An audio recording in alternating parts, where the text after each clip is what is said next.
in the positioning on the stage. And remember, we had another debate on this very stage from 5 to 6 that included 7 other candidates. This is a huge field. That's right. I bet these guys are glad that Carly Fiorina did not appear in the 9 p.m. hour because, boy, she unleashed a can, if you know what I'm saying, earlier. Well, you know, that's the exciting thing because, you know, there's been a lot of question, should it be divided, should it not be divided? And yes, there were 2 tiers. There were the 7 lowest in the polls. Now we have the top 10 in the polls. But, you know, it's a fluid process. And it was certainly true 4 years ago. Some that were in the lower tier are going to jump up. And perhaps some that are here tonight are going to slip down a little bit. But there's a long time between now and the snowy caucuses in February in Iowa. Right. We should point out our next debate is right before the Iowa caucuses, and it's going to be quite something. This is, I think, going to be very meaningful. It would have been tough to have 17 candidates up here, as great as it would have been to try to find a way to do it. But it would have been like herding cats. Photogs, I think that's it. All right, guys. All right. So the audience knows we're going to restart at the top of the hour because that is when the nation believes that this debate starts, not at 8:50. So we'll get it going at 9 o'clock, and we'll have a clean start to the show, and we'll take it from there. This audience has been great. We're going to talk about, you know, the excitement and how we're going to make this all come together.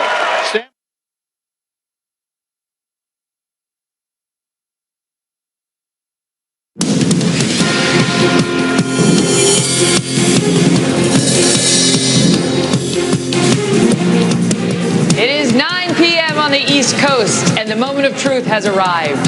Welcome to the first debate night of the 2016 presidential campaign, live from Quicken Loans Arena in Cleveland, Ohio. I'm Megyn Kelly, along with my co-moderators, Bret Baier and Chris Wallace.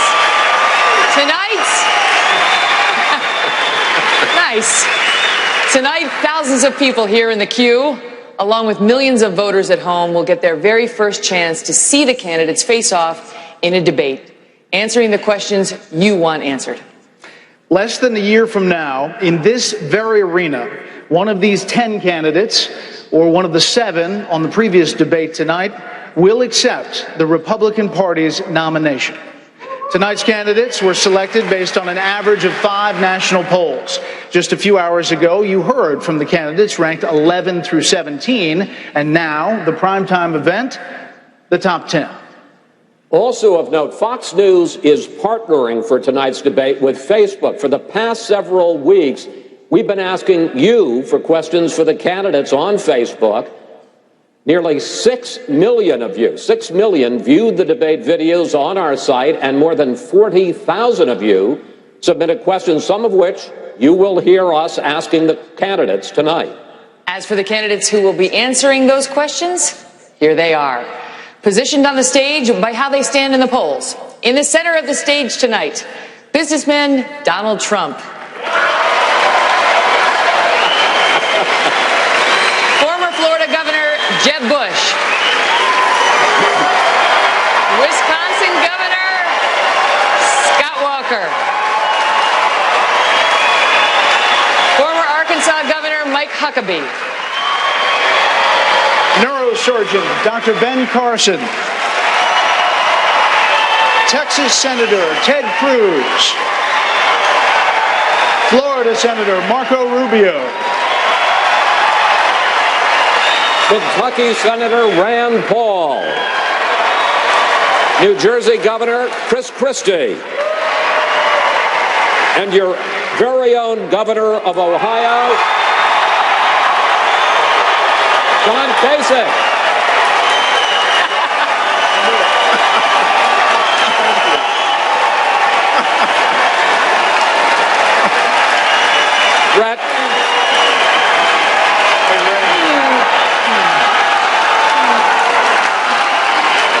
Bret, I think you would call that a home field advantage. It might be. It might be. We'll see. Listen, the rules. Some objections coming. It might be. The rules for tonight are simple. 1 minute for answers, 30 seconds for follow-ups, and if a candidate runs over, you'll hear this. pleasant, no? We also have a big crowd here with us tonight in the home of the Cavaliers, as I mentioned. And while we expect them to be enthusiastic, as you heard, we don't want to take anything away from the valuable time for the candidates. So we're looking for somewhere between a reaction to a LeBron James dunk and the Cleveland Public Library across the street. Somewhere there we'll find a balance tonight. Without further ado, let's begin. Gentlemen, we know how much you love hand-raising questions. So we promise this is the only one tonight, the only one. Is there anyone on stage, and can I see hands, who is unwilling tonight to pledge your support to the eventual nominee of the Republican Party and pledge to not run an independent campaign against that person? Again, we're looking for you to raise your hand now. Raise your hand now if you won't make that pledge tonight. Mr. Trump. So, Mr. Trump, to be clear, you're standing on a Republican primary debate. I fully understand. The place where the RNC will give the nominee the nod. I fully understand. And that experts say an independent run would almost certainly hand the race over to Democrats and likely another Clinton. You can't say tonight that you can make that pledge. I cannot say. I have to respect the person that if it's not me, the person that wins. If I do win and I'm leading by quite a bit, that's what I want to do. I can totally make that pledge. If I'm the nominee, I will pledge I will not run as an independent. But and I am discussing it with everybody, but I'm talking about a lot of leverage. We want to win, and we will win. But I want to win as the Republican. I want to run as the Republican nominee. So tonight you can't say if another one of these... This is what's wrong. I mean, This is what's wrong. He buys and sells politicians of all stripes.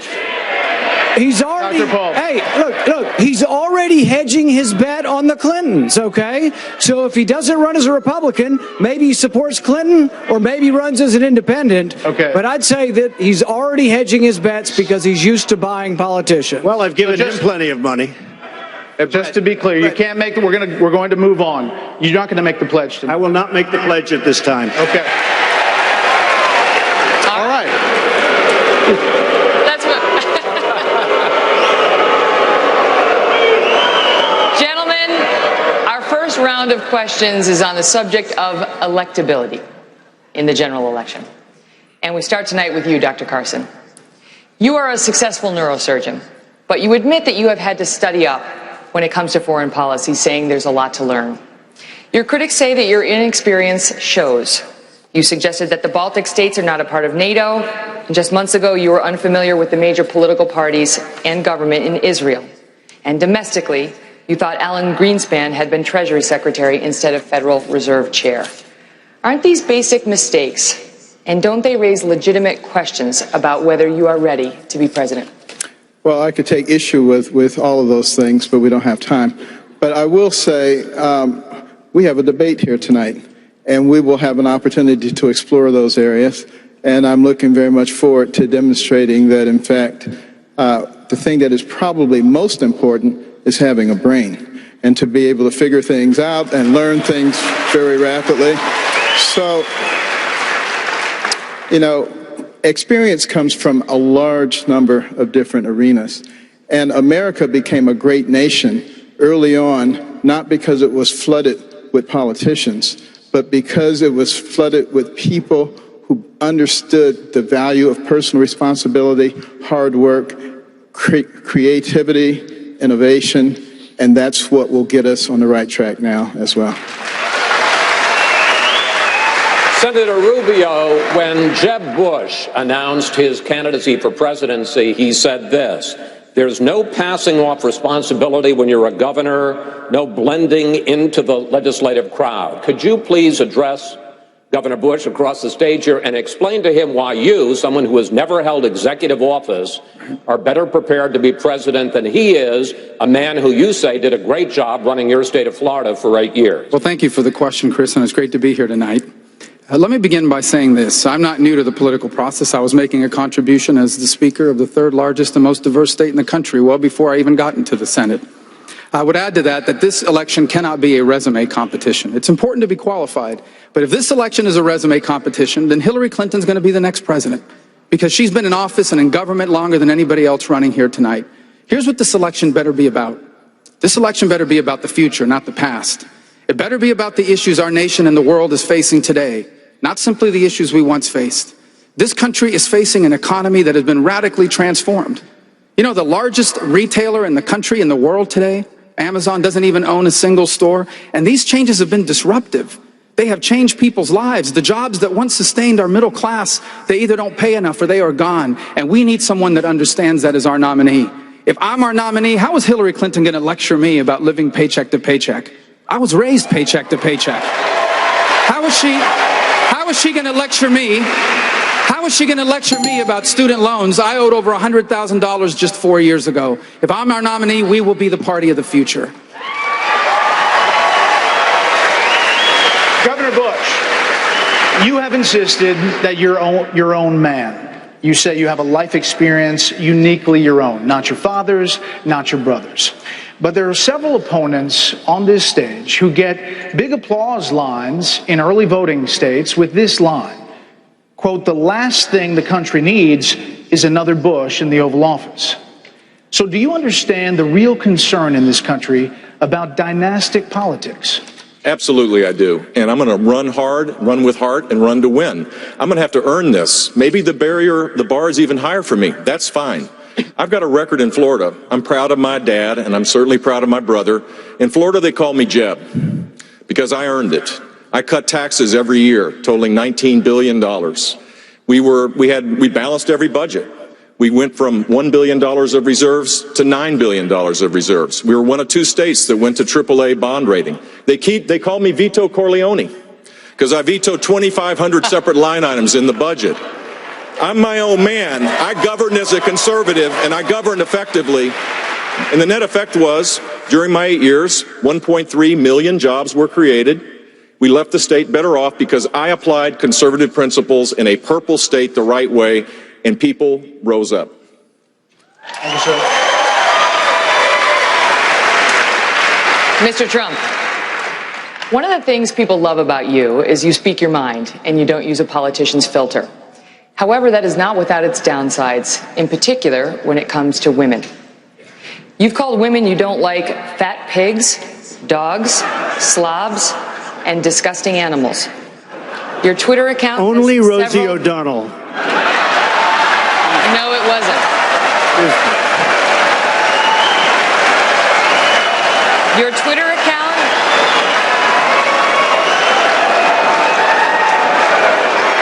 Thank you.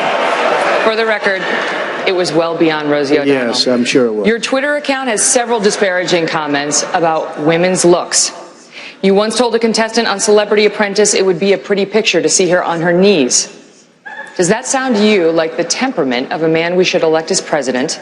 And how will you answer the charge from Hillary Clinton, who is likely to be the Democratic nominee, that you are part of the war on women? I think the big problem this country has is being politically correct. I've been challenged by so many people, and I don't frankly have time for total political correctness. And to be honest with you, this country doesn't have time either. This country is in big trouble. We don't win anymore. We lose to China. We lose to Mexico, both in trade and at the border. We lose to everybody. And frankly, what I say, and oftentimes it's fun, it's kidding, we have a good time. What I say is what I say.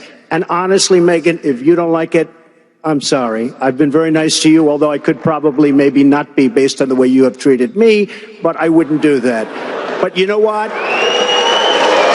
We need strength, we need energy, we need quickness, and we need brain in this country to turn it around. That I can tell you right now. Senator Cruz, your colleague, Senator Paul, right there next to you, said a few months ago he agrees with you on a number of issues, but he says you do nothing to grow the party. He says you feed red meat to the base, but you don't reach out to minorities. You have a toxic relationship with GOP leaders in Congress. You even called the Republican Senate leader, Mitch McConnell, a liar recently. How can you win in 2016 when you're such a divisive figure? Chris, I believe the American people are looking for someone to speak the truth. If you're looking for someone to go to Washington, to go along, to get along, to agree with the career politicians in both parties who get in bed with the lobbyists and special interests, then I ain't your guy. There is a reason that we have $18 trillion in debt. Because as conservatives, as Republicans, we keep winning elections. We got a Republican House, we got a Republican Senate, and we don't have leaders who honor their commitments. I will always tell the truth and do what I said I would do. Governor Christie, you're not exactly the darling of conservatives. You tout your record as a Republican governor in a blue state. On Facebook, the most people talking about you, not surprisingly, come from your state of New Jersey, and one of the top issues they are talking about is the economy. This may be why. Under your watch, New Jersey has undergone 9 credit rating downgrades. The state's 44th in private sector growth. You face an employee pension crisis, and the Garden State has the 3rd highest foreclosure rate in the country.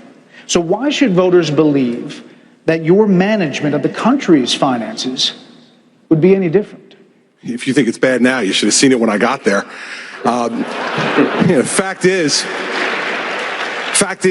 in the 8 years before I became governor, taxes and fees were raised at the state level 115 times. In the 8 years before I became governor, spending was increased 56%. And in the 8 years before I became governor, there was 0 net private sector job growth in New Jersey. 0 for 8 years. So what did we do? We came in, we balanced an $11 billion deficit on a $29 billion budget by cutting over 800 programs in the state budget. We brought the budget into balance with no tax increases. In fact, we vetoed 5 income tax increases during my time as governor. We cut business taxes $2.3 billion, and we cut regulation by 1/3 of what my predecessor put in place. And what's happened since? 192,000 new private sector jobs in the 5.5 years I've been governor. We have a lot of work to do in New Jersey, but I am darn proud of how we've brought our state back. Thank you,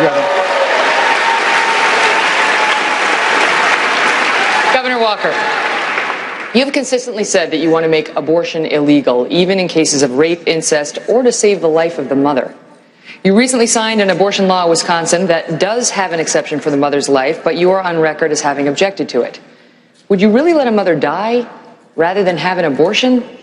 And with 83% of the American public in favor of a life exception, are you two out of the mainstream on this issue to win the general election? Well, I'm pro-life. I've always been pro-life. And I've got a position I think is consistent with many Americans out there in that I believe that is an unborn child that's in need of protection out there. And I've said many a time that unborn child can be protected, and there are many other alternatives that will also protect the life of that mother. That's been consistently proven. Unlike Hillary Clinton, who has a radical position in terms of support for Planned Parenthood, I defunded Planned Parenthood more than 4 years ago, long before any of these videos came out. I've got a position that's in line with everyday America. Governor Huckabee, like Governor Walker, you have staked out strong positions on social issues. You favor a constitutional amendment banning same-sex marriages.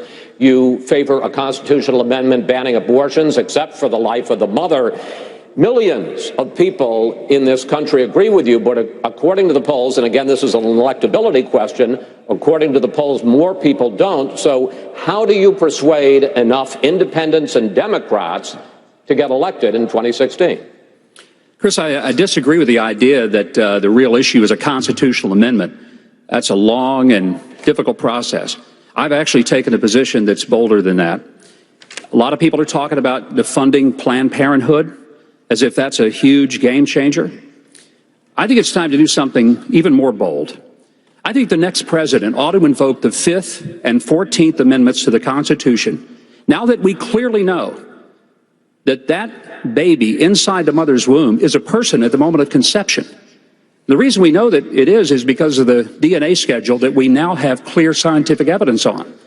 And this notion that we just continue to ignore the personhood of the individual is a violation of that unborn child's 5th and 14th Amendment rights for due process and equal protection under the law. It's time that we recognize the Supreme Court is not. Arena, I do want to ask you about this. In an interview last week in Rolling Stone magazine, Donald Trump said the following about you, quote, "Look at that face. Would anyone vote for that? Can you imagine that, the face of our next president?" Mr. Trump later said he was talking about your persona, not your appearance. Please feel free to respond what you think about his persona. You know, it's interesting to me. Mr. Trump said that he heard Mr. Bush very clearly and what Mr. Bush said. I think women all over this country heard very clearly what Mr. Trump said.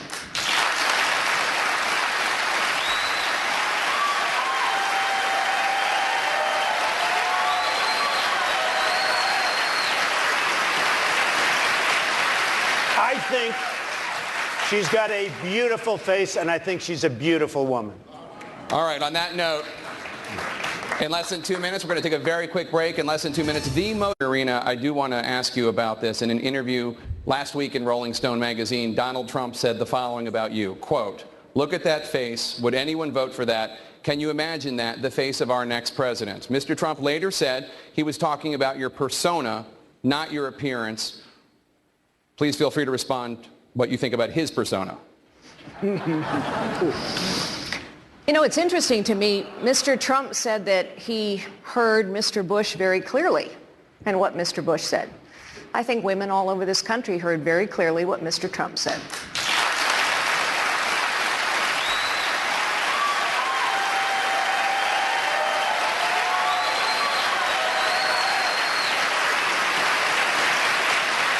I think she's got a beautiful face, and I think she's a beautiful woman. All right, on that note, in less than 2 minutes, we're going to take a very quick break. In less than 2 minutes,